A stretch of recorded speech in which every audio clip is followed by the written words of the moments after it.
Hi, my name is Cameron, and I'm 25 years old.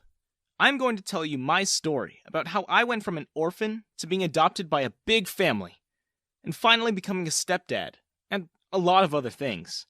It's kind of crazy, honestly, how I'm even at high school at this age.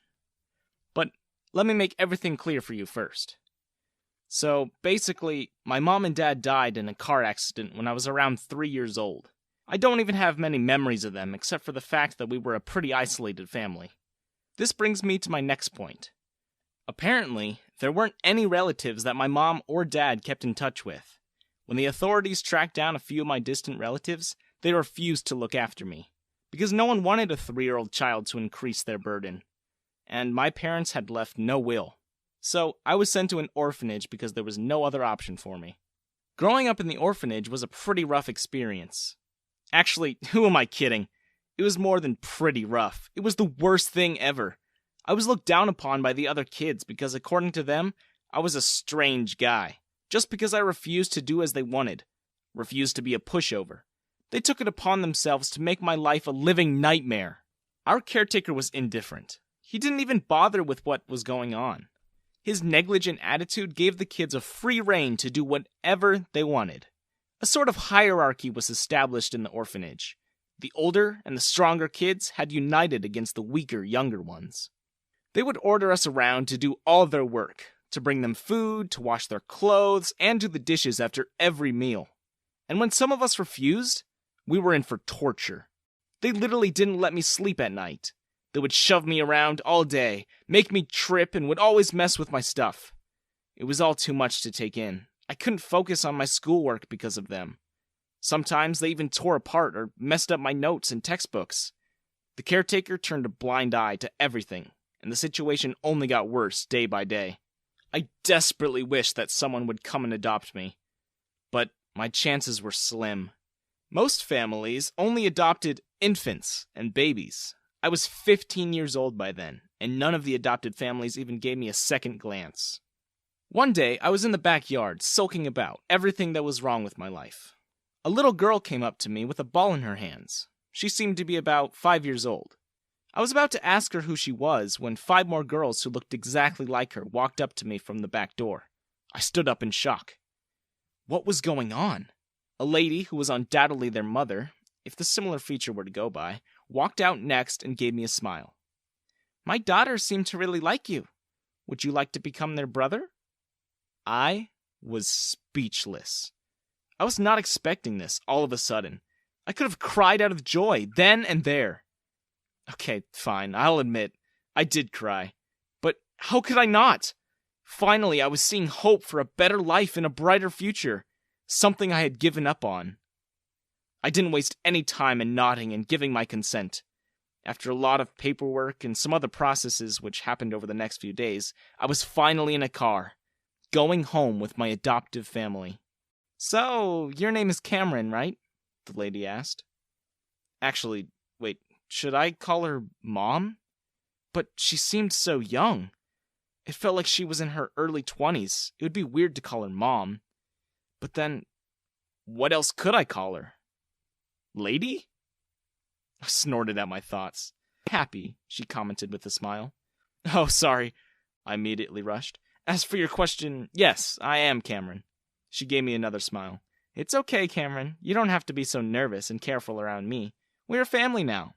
I'm Jessica." I scratched my head. What should I call you?" She let out a laugh. "Just call me Jessica. I'm not much older than you. You can consider me as your friend. And I guess you have already met my daughters." I nodded. "There are 5 of them, right?" "Yes, they are quintuplets," Jessica replied fondly. "They are only 5 years old, but they are a little troublemakers. I'm warning you in advance." At this point, anything was better than that crappy orphanage life. I certainly didn't mind 5 little girls. "What about their dad?" I asked hesitantly. Jessica pursed her lips. "He's not in the picture. I'm a single mom." "Oh, okay," I said in an apologetic tone. "Sorry if I asked the wrong question." Jessica patted my back, giving me an assuring smile. "You don't have to be so stiff around me, Cameron. As I said, we are a family now. You can ask me anything. It's your right. I instantly relaxed. I was just so grateful for Jessica. It already seemed like my life was going in a better direction now. Jessica got me enrolled in a private school, and soon I came to realize that I was now living with a super rich family. I mean, they practically lived in a mansion. It seemed like Jessica had inherited a lot of money and property from her parents. I had never seen so much comfort in my life. I had a big room of my own and my own walk-in closet. We even went shopping and bought a lot of expensive clothes and shoes.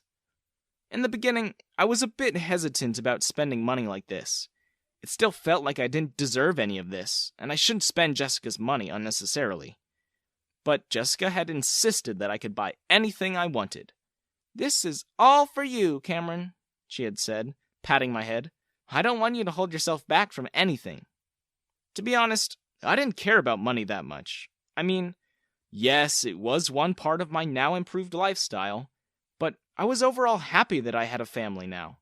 A family that loved me and cared about my well-being. It felt nice to be an elder brother, and let my sisters occupy most of my time. Jessica was not wrong when she said that they were little troublemakers. They would run around the house all day, throwing stuff around and sometimes even breaking some of them. That's why most of the dangerous and expensive items were kept out of their reach. I don't know how it happened, but I took it upon myself to look after them. I practically used to babysit them after getting home from school. I had no idea how Jessica took care of them as a single mom, because, trust me, they were a lot to handle. But still, they were fun, and I loved spending time with them. "Cameron," Jessica started one day at the dinner table, "you spend all your time with these girls. What about your homework and studies?" "I complete them before sleeping," I lied. The truth was that I didn't like studying. I know this was a bad thing, but when I was in the orphanage, I used to complain about getting distracted from my studies because of those other kids. And now that I had all the resources, I realized that I was never interested in academics in the first place. I tried a lot to concentrate and to get my head into it, but it was too difficult for me. I was more of a sports person. I liked playing basketball and spending time in extracurricular activities. Academics was not my cup of tea. But of course, I couldn't tell any of this to Jessica.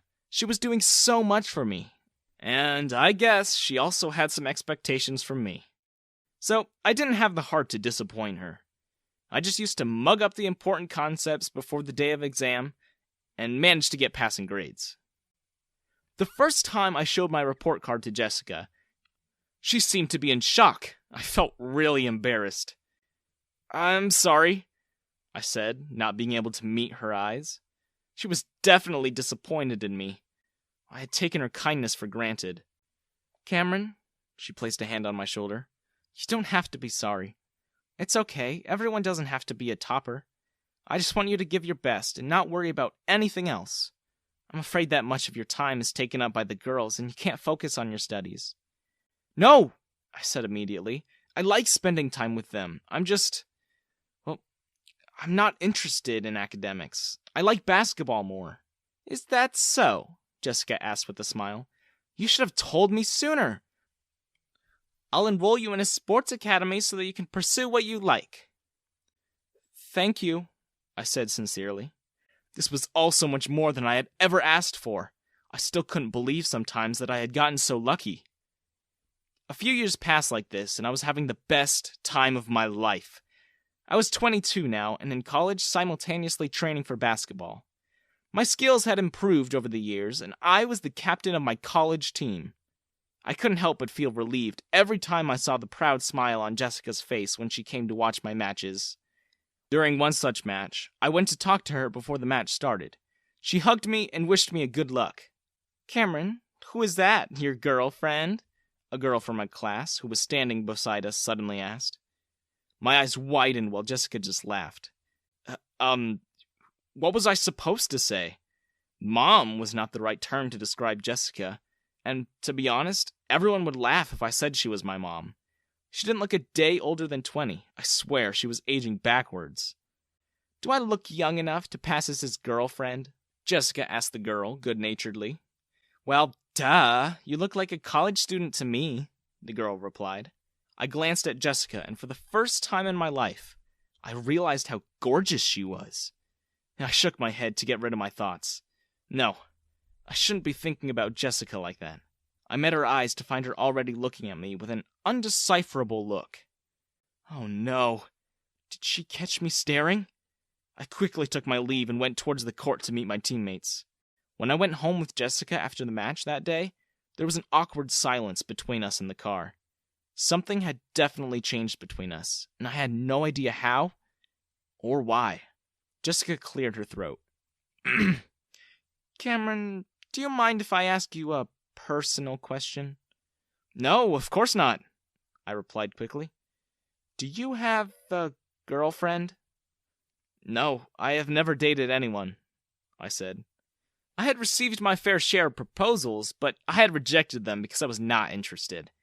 But now that I thought about it clearly, maybe it was because I already liked someone. Someone with whom I was in a very complicated relationship. Yep, I'm talking about Jessica. What even was she to me? Not my mother figure for sure. As I have said earlier, she was like a good friend, and I admired her a lot. She was always there for me whenever I faced any problem, and she always motivated and pushed to do my best. Somewhere along the line, I had fallen for her, and I didn't even realize it. It was only today when that girl asked me the question. I realized that I'd started liking Jessica as someone more than a friend. Jessica, about what the girl said today, I trailed off. Don't worry, I don't mind, she said. It was flattering to see that she seemed to take me for a college student. But the part about being my girlfriend, I said, it made me realize that I like you. And I'm not talking about platonic feelings here. There, I said it. It's better to be straightforward than beat around the bush and suffer. Jessica was quiet for a moment before she admitted that she liked me, too. I did a double take. I was expecting a lecture or rejection. Not this. Well, that settled it then. Jessica and I liked each other, so there was nothing to worry about anymore. We couldn't care less about what people would think. My feelings and my happiness were the top priority for me. And I told the same thing to Jessica, who was a bit hesitant in going out with me at first. Thus, we started dating. A few more years passed, and by the time I was 25 and looking for a job, Jessica and I started to plan our wedding. The quintuples were aware of our relationship, and they were okay with it. They were 15 now and in high school. They had become mature, and of course, didn't cause trouble anymore. I had no idea at the time about what was going on in the head of one of them. One night, when I was almost on the verge of falling asleep, the door to my bedroom creaked open, and I sat up in shock. I squinted in the dark to make out who it was. It was Eddie, one of the quintuplets.